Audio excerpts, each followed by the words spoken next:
Bienvenue aux dernières vidéos de Je décortique mon opinion. En fait, je vais sûrement en faire d'autres plus tard. Ça m'a permis de pouvoir faire des ajustements en fonction de ce que je vais vouloir faire dans un temps futur parce que bien sûr, il y aura d'autres Je décortique mon opinion. Que la partie commence, je tiens à vous le dire que c'est une série de entre 12 et 15 vidéos que je vais faire dans ce type-là.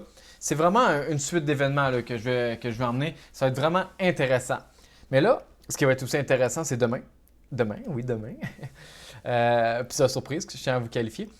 Justement, avec un partenariat spécial. Ouais, on peut voir ça spécial. Justement, là, de l'aide justement pour rendre ça encore meilleur, plus grandiose. L'intégralité de ce vidéo-là pour rendre ça wow. J'ai mis beaucoup d'accent, de temps. J'ai vraiment été pointilleux derrière ça. Donc, bref, j'espère que vous allez pouvoir savourer ça et le partager. Là, je vais vouloir vous le partager. Au début, comme je vous ai dit, je me pratiquais. C'était comme un peu comme les jeux vidéo sortent, les compagnies de jeux vidéo, souvent ils sortent des jeux puis ils sont même pas finis, puis ils s'en foutent un peu pas mal, ils ont beaucoup de pression des actionnaires parce qu'ils veulent, en tout cas vous savez comment ça fonctionne, puis si vous le savez pas, je vous invite à vous informer, mais ils sortent les vidéos puis ils disent c'est pas grave même si le jeu il est pas qu'il est pas finalisé, mais ils savent qu'une fois qu'il va être vendu, ils vont pouvoir me donner des patchs puis corriger les problèmes qu'en réalité, il n'aurait pas dû être. Fait que c'est un peu la même chose. L'intégralité, pour moi, était comme... en fait, non. La publication des 7 vidéos m'a permis justement de recevoir la critique d'autrui, de voir comme ce que je prends, ce que je laisse, etc., ce que je peaufine, bon, ce que je mélange. Et il y a eu des ajustements assez majeurs pour créer un tout, là. Donc, bref, je suis vraiment excité, un peu nerveux. Fait que là, je vais mettre l'accent sur le partage, etc. Mais avant ça, non, ça ne m'intéressait pas vraiment. Vous étiez pour moi ma première salle d'audience, on pourrait dire d'accueil. Bref, vous comprenez un peu le concept. Donc, nous allons pouvoir commencer un petit vidéo, hein, comme vous avez pu vous constater la semaine passée. Donc, bref, allons-y.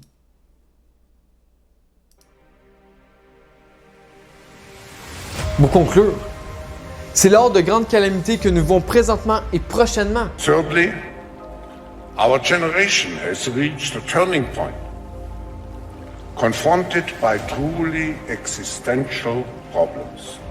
Climate change, exploitation of nature, nuclear, possible incidents, or even wars, extreme poverty and viruses.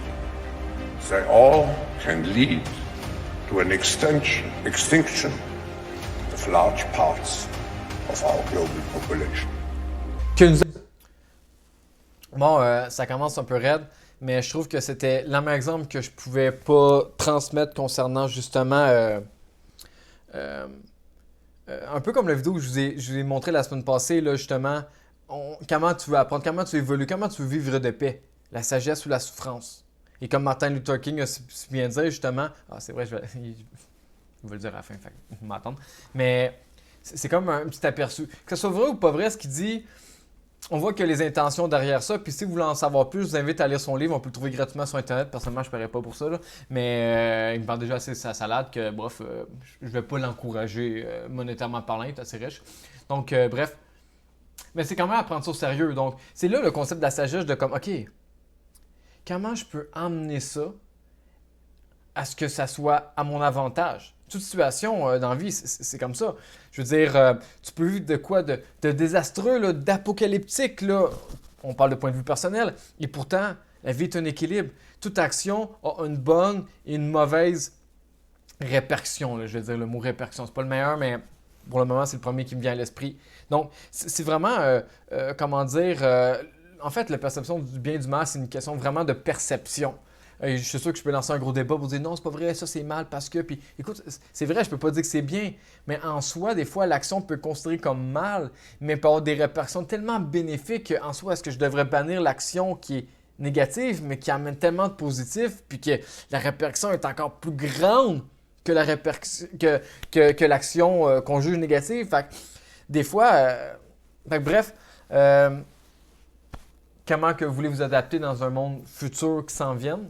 Est-ce que vous voulez attendre que ça nous pète d'en face? D'où le concept de la souffrance. Ou non, on va prévoir le coup, on va s'organiser. Je vous donne un exemple. Je vais vous donner un exemple concret. moi, je suis propriétaire d'un condo, ça fait longtemps que je demeure là. Et puis, je suis dans l'administration également. Ça fait plusieurs années. Et puis, l'an passé, donc fin 2022, on se rencontre 2 fois par année. Et puis, je parlais aux autres propriétaires, puis on est quand même beaucoup, là, on n'est pas 3-4, là, on est 4 fois plus. Et puis, je dis aux gens qu'en fonction du budget, le coût de la vie, ainsi que le coût individuel, ça va augmenter plus l'entretien du bâtiment et autres. Il y a comme des priorités en termes d'investissement qui va s'en suivre éventuellement, voire bientôt. Donc, le concept de l'argent, pour la construction, le coût de la vie, puis comme on est, on ne peut plus comme le gruger de nos poches. Là, déjà là, que dans la vie de tous les jours, ça va l'être déjà, que ce soit dans l'épicerie, l'électricité, etc. Que la même chose qu'on peut faire en ce moment, c'est de s'aider mutuellement. À place de payer pour la conciergerie, mais on peut s'arranger ensemble ou qu'on ait des tâches. C'est comme si ce soit une maison puis une grande famille. Bien sûr, il n'y a pas de règlement qui en a découlé, mais le but était vraiment de vendre l'idée. Méditer au travail de ça, penser à ça, comment qu'on peut emmener ça. C'est sûr que certaines personnes ont dit « Ouais, mais tu sais, il y a toujours des gens qui abusent, etc. » Puis c'est un peu normal, malheureusement. Tu sais, quand on est confronté à une situation où on doit grandir, croître, puis qui nous effraie un peu, on a tendance à observer le point négatif. C'est comme un exemple que j'ai une de mes bonnes amies. Mettons que tu as un ruisseau, tu as une rivière, puis les vagues sont assez fortes. Là. Fait que c'est souvent que ton coup, le courant va t'emporter. Mais pourtant, il y a des points d'ancrage solides auxquels que tu peux te fier pour traverser cette rivière. Donc, si tu vois le verre à moitié vide, tu vas plus être omnibulé par la peur du courant qui va t'amener la mort, puis d'un coup, tu vas t'emmener dans un scénario d'anxiété, là. Ou bien, tu te fixes l'objectif, vous dites je peux réussir, je regarde mes points d'ancrage et je traverse. Donc, c'est un peu la même chose là, présentement. Donc, où vous voulez diriger votre énergie? Sur la négativité, en voulant se protéger en justifiant ton inaction ou du moins la peur qui en découle, ou bien tu dis non, je regarde au-delà et je me dis ok, je peux réussir. Voici mes atouts. Il y en a d'autres qui ont réussi, puis bon, c'est un simple exemple, mais c'est un peu la même chose. Donc, quoi qu'arrive dans les semaines, mois, années à venir, c'est ça la sagesse un peu. Donc, bref, continuons. Oups. Hey, tabernacle! Nous à découvrir qui nous sommes réellement. Il y a de ceux qui, tout comme moi, ont choisi de vivre leur vie, de suivre leur voie, du chemin qui les anime intérieurement, tel que peut être la voie de la justice. Finalement, le candidat vaccin qu'on a choisi n'était pas le bon parce qu'il n'a eu aucun effet sur la transmission du virus. Ok, je tiens à vous dire juste avant là, ce que je disais. Quand je parle de moi-même, c'est un peu ça. Là. Ce que je fais, je veux dire, croire en soi, puis de faire des actions qui vont en l'encontre de ce que la logique pourrait te définir ou de ce que comment dire, l'opinion d'autrui peut t'emmener à te conseiller, bien, suivre sa voie, là, vraiment, surtout aujourd'hui, c'est comme aller en bateau, là, puis qu'il y a comme un torrent, là, un torrent, comment dire, de vagues, là, qui va t'éclater, mais pourtant, ta voie intérieure, tu t'en fais pas. Suis le courant, résiste pas. La logique dit non, vas-y pas, man, tu vas crever, tes chances sont minces. Mais ta petite voix dit non, vas-y. Pour moi, c'est un peu la même chose. Et quand vous faites confiance à votre petite voix intérieure, je vais vraiment élaborer là-dessus là, dans la semaine prochaine, bien, peut-être 2, bref. C'est là qu'on comprend justement qu'il y a des gens comme moi puis on est beaucoup, là, c'est ce que, on va pas comme s'inventer sur tous les toits, là. C'est juste que c'est comme la voix du guerrier la voix du guerrier solitaire.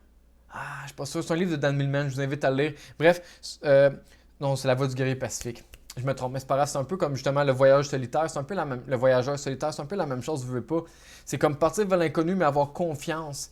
Et puis, quand justement, tu es emmené à des situations qu'on vit présentement, c'est très dur, c'est très dur. On vit dans un monde de sécurité. Sécurité, c'est un mot, là, ça en est quasiment à quoi te rendre fou. Mais bon, fait vivre d'authenticité, c'est un peu ça.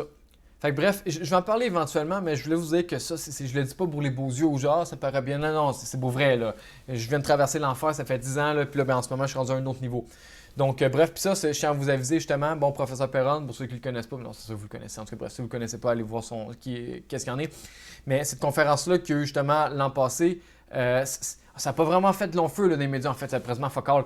Fait que, à 2-3 heures, la conférence, c'est long, man, c'est vraiment long. Fait que j'ai pris pas mal les meilleurs segments, puis juste là encore, c'est rien, là.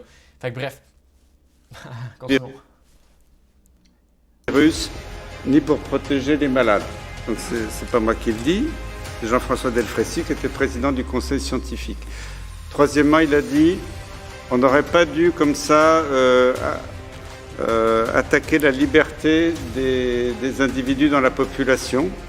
C'est ce qu'il a dit en partant, en quittant le conseil scientifique. C'était le président du conseil scientifique qui a décidé les confinements, d'empêcher les traitements médicaux et d'imposer la vaccination. Voilà. Donc, vous commencez à comprendre de plus en plus que l'injection, parce que encore une fois, même le mot vaccin, on utilise le mot vaccin, mais les gens qui savent vraiment n'utiliseront pas le mot vaccin, ils vont utiliser injection, parce que en soi, le vaccin a une certaine définition, puis en 2021, octobre, si ma mémoire est bonne, on a comme modifié la définition du mot vaccin, comme si on voulait mieux intégrer l'ARN messager qui en soi ne se comporte pas du tout comme un vaccin conventionnel, puis même encore un vaccin conventionnel, on pourrait en parler encore longtemps, là, mais bon, on n'est pas à l'origine de Pasteur, puis même Pasteur, c'est son histoire, mais l'origine du vaccin en soi qui fait référence à une pie de vache, la variole, puis son petit cousin. Ouais, c'est simple de même. Mais bon, on peut encore reculer encore plus loin que des milliers d'années qui étaient utilisés justement par la Chine antique, justement, puis le procédé est très simple. Là. Ça finira jamais, je vais vous le dire ça une autre fois. Mais bon, continuons. La liberté, de la vérité, mais surtout au nom de notre avenir. En 2022, Elon Musk et ses équipes ont révélé que des comptes et des messages avaient été supprimés par Twitter suite à des pressions de la Maison-Blanche ou d'organisations internationales, alors que les informations publiées sur les traitements ou les vaccins Covid, effets secondaires, inefficacité dans la durée et inutilité chez les enfants, qu'ils publiaient étaient des publications utiles au débat politique ou scientifique ou reprenaient des informations officielles ou des publications médicales. On appelle cela le Twitter File Covid. Certains comptes ont été donc censurés alors qu'ils étaient tenus par des médecins ou experts légitimes. Comprenez-vous un peu pourquoi qu'en ce moment on bâche autant Elon Musk? Écoute, ça va être des questions remises en question. Ça, c'est une branche de vidéo que je vais commencer à faire ça peut-être dans un mois. Je ne suis pas pressé, je ne veux pas mettre l'accent là-dessus. Mais ça fait partie justement des voies que je veux comme utiliser concernant la propagande qu'on voit aujourd'hui. Et la remise en question, c'est la plus belle de vos armes. Sans joke, là, armez-vous. Quand je vous armez-vous, là, c'est pas physiquement, c'est mentalement. Si vous voulez voir une référence d'armement psychologique, je tiens à vous conseiller Sun Tzu, lors de la guerre sur Sun Tzu. Si vous voulez pas lire le livre, vous pouvez aller sur Internet, là, puis il y a quelqu'un qui va vous lire à votre place, qui va vous l'expliquer. C'est un chef-d'œuvre extraordinaire. Mais concrètement, c'est ça. C'est pas pour rien qu'on bâche quelqu'un. Chaque fois qu'on pointe quelqu'un du doigt, posez-vous la question. Pourquoi qu'on l'attaque? Hein? Quand on voit des gens qui font des choses dégueulasses, comme mettons Trudeau, puis avec son scandale, c'est comme un marathon de scandale qu'il a fait, pourquoi les médias n'ont pas vraiment parlé? Vous voyez un peu? Donc, il y a ça. Puis en même temps, c'est quoi l'autre option que je voulais vous parler concernant... la censure. La censure. Hein? Vous avez vu un peu qu'est-ce qui s'est passé? Fait que ça, c'est rien, là. La madame Virginie, qui est la députée au Parlement européen, qui est pas une des seules, là, mais il n'y en avait pas grand, là, justement, qui posait des questions existentielles là, concernant les situations qui se sont passées avec Pfizer et autres. Écoute, les gens qui s'informent, qui font juste comme se poser des questions, puis essayer de comprendre. L'accès à l'information est là, c'est pas ça qui manque. C'est malheureusement, comme j'ai au début de mon premier vidéo, il y a comme 2 semaines, il y a environ 5 semaines, le système de croyance est ultra puissant. Bref, vous allez voir demain. Mais bon, continuons. Tandis que pour d'autres, ils ont choisi de se mettre à genoux devant la peur ou l'oppresseur, de lui avoir prêté allégeance ou consentement, propageant ainsi la phobie de l'invisible et des divisions sociales. De plus, sachez que l'inaction et de ne pas dire non sont également des formes de soumission. Ouais. Je veux juste comme le répéter. Les formes de soumission. Vous savez, la peur, c'est une arme ultra puissante. Et puis, souvent, comme je disais dans mon autre vidéo la semaine passée, quand on veut la paix, il y a beaucoup de gens qui sont prêts à se soumettre. Puis c'est pas pour déranger, c'est pas une question de dérangement. C'est surtout le fait que ça fait tellement peur. C'est comme un instinct de survie. J'ai un exemple. Mettons qu'on serait envahi par un pays, mais il y a beaucoup de gens qui vont tout d'un coup commencer pour survivre. Ils vont pas se battre contre l'ennemi. Non. Ils vont aller dans leur camp. Ils vont commencer à parler leur langue. Ils vont commencer à leur lécher le cul, les bottes. Puis c'est une forme d'instinct de survie, comprenez? Donc souvent, l'inaction est la pire des actions. Des fois, ça peut être l'inverse, mais c'est pas très fréquent que la meilleure des actions est l'inaction, comprenez? Donc, bref, il faut comprendre vraiment la puissance de ces actions-là. Puis malheureusement, là, je tiens à vous dire, là, puis ça, c'est dur ce que je veux dire là, sincèrement. Mais avec le temps, j'ai réalisé que les gens qui utilisaient le plus l'inaction, c'était des gens qu'on qualifierait de bonnes personnes. C'est comme être confronté à faire un choix ou un autre choix ou que ces deux options t'emmènent à une... pas une divergence, mais ça peut être une forme de divergence, là, mais une confrontation auquel que tu ne veux pas avoir. J'ai un exemple, c'est comme, mettons, tu as une relation de couple, la relation elle va mal, man. C'est fini. C'est toxique. Mais tu es dans l'incapacité de dire, nous deux, c'est terminé pour notre bien. Non. On va faire en sorte que la vie s'en charge. C'est ça l'inaction. Extrêmement dangereux. Et là, je ne parle pas de références amoureuses, il y a d'autres références dans la vie de tous les jours, mais l'inaction, souvent, c'est qu'on a tellement peur de faire une action, on veut tellement pas être confronté à être le méchant dans l'histoire, devoir prendre une action, qu'on préfère ne rien faire. Et souvent, ça, c'est la pire, mais la pire des actions. Bref, à suivre. Continuons. Tout comme Martin Luther King a su bien dire, ceux qui aiment la paix doivent apprendre à s'organiser aussi efficacement que ceux qui aiment la guerre. Mais comprenez qu'en tant que citoyen, en tant que citoyenne, quand il y a des lois qui sont injustes, alors on doit désobéir. Rien n'aurait été possible si nous n'avions pas l'appui massif, gigantesque de vous-même, le peuple. Parce que vous êtes descendu dans la rue, vous avez montré à vos gouvernements que vous ne supporteriez pas cette situation et que vous ne l'accepteriez pas. Et pour cela, je vous remercie et je vous applaudis. Maintenant, vous savez, faites-vous confiance. L'histoire ne fait que commencer. Et en ce qui me concerne, eh bien, que la partie commence.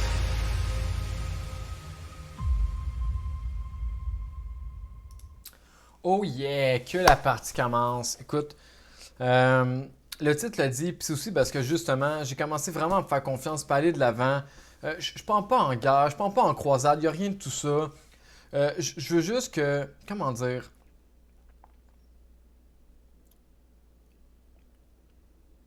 vous savez, la métaphore, pas la métaphore, mais quand j'ai vive l'homme apprend par la souffrance ce qu'il ne peut apprendre par la sagesse, bien, c'est un peu ça. Dans la situation qu'on vit aujourd'hui, il faut apprendre à vivre ensemble, à s'aimer, à s'entraider, à se tendre la main. C'est pas évident, c'est très difficile. Donc, dans cette optique-là, je me dis, OK, comment je peux changer les choses? Puis ça, c'est, bon, depuis 2019, mais en fait, début 2020, j'ai commencé, mais en fait, j'ai déjà commencé avant, en créant ce n'est comme une opinion, il y a comme 7 ans environ, mais c'est vraiment, depuis 2 ans, je me suis dit, OK, comment je peux faire la différence? Quelles sont mes forces? Quelles sont mes faiblesses? Qu'est-ce que je peux améliorer? Qu'est-ce que je peux... Comprenez un peu. Et la voie que j'utilise présentement, c'est celle que j'ai vraiment remis en question de mille et une fois pour dire, OK, c'est celle-là que j'entreprends, c'est la bonne et j'y vais. Donc pour moi, la remise en question, c'est une des plus grandes forces qu'on peut utiliser présentement. Et puis malheureusement, comme disait Sun Tzu, comme je faisais référence lors de la guerre, eh bien, il expliquait qu'en tant que généraux, là, considérez-vous comme étant généraux, comme je l'ai au début de la vidéo de la semaine passée, ou que celui que vous allez voir demain dans l'intégralité, eh bien, merde. Ah oui. Comment tu vis ta vie, tu sais, en tant que spectateur, c'est quoi l'autre mot après spectateur? C'était figurant. J'ai de la misère. Figurant, acteur ou réalisateur de ta propre vie. Bon, mais c'est un peu la même chose. Donc, mettons, tu es le réalisateur de ta propre vie. Nous sommes tous des réalisateurs de notre propre vie. Il faut faire ce choix. Tu n'es pas obligé de faire ce choix. Mais pour ceux qui ont fait ce choix, considérez qu'en tant que réalisateur et considérez en tant que... comment je peux dire ça? Hey, je l'ai où avec ça? Ça me gosse. Je l'ai sur le bout de la langue, puis là, ça me... Ouais. C'est quand je fais 10 millions de choses dans ma tête, c'est pas évident. En tant qu'humain, tu fais ton choix. Réalisateur.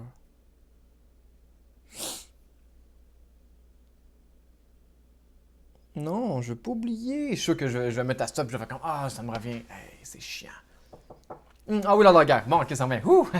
Non, lors de la guerre, on dit en tant que généraux. Ok, tu es un généraux, tu es un réalisateur de ta propre vie. Bon, il expliquait que, en tant que généraux, il est important, dans l'art de la guerre, de se connaître soi-même et de connaître son ennemi. Si tel est le cas, tu n'auras que des victoires. Par contre, si tu ne te connais pas toi-même et tu ne connais pas ton ennemi, tu n'auras que des défaites.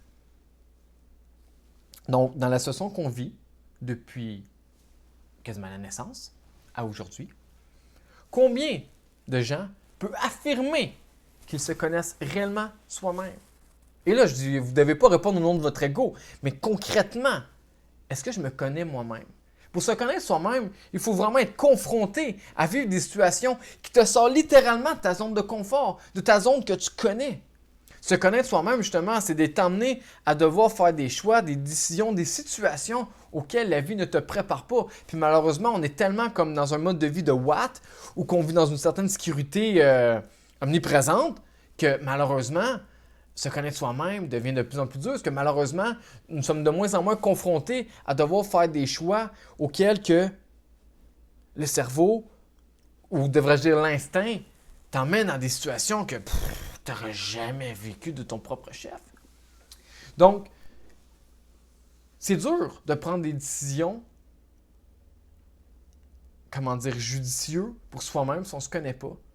Donc, si tu ne connais pas toi-même, c'est une chose. Mais si en plus de ça, tu ne sais pas dans quel monde qu'on vit, et si tu crois connaître le monde auquel on vit, il faut se poser la question, quelles sont tes bases? Sur quoi tu te bases pour connaître le monde qu'on vit aujourd'hui? C'est tellement large que tu peux pas dire « oui, je sais exactement ». Le but n'est pas de définir exactement, mais est-ce que tu regardes du moins dans la bonne direction? Est-ce que la direction que tu prends, est-ce qu'elle est limitée? Est-ce qu'elle est large? C'est un peu comme quand tu conduis. Est-ce que tu regardes juste ton pare-brise? Est-ce que tu regardes le char devant ou tu regardes genre le plus loin que tu peux? Le concept de la vie est un peu très similaire, je vous dirais. Donc, bref, sur ce, je vous invite fortement à aller voir l'intégralité demain. Sans joke, c'est jour puis la nuit de ce que j'ai... Ben non, j'exagère un peu, jour puis la nuit, mais il y a une grande différence. Une forte différence, mais surtout pour la compréhension du message de que la partie commence, vous allez beaucoup mieux l'assimiler en le voyant d'un coup. Je vous invite à le partager, à commenter, à me donner votre critique, qu'elle soit bonne ou mauvaise, tant qu'elle est constructive. Et puis, par la suite, bien, je vous invite à continuer à me voir. Sans genre que, ça va être même le fun la semaine prochaine. Sur ce, à bientôt.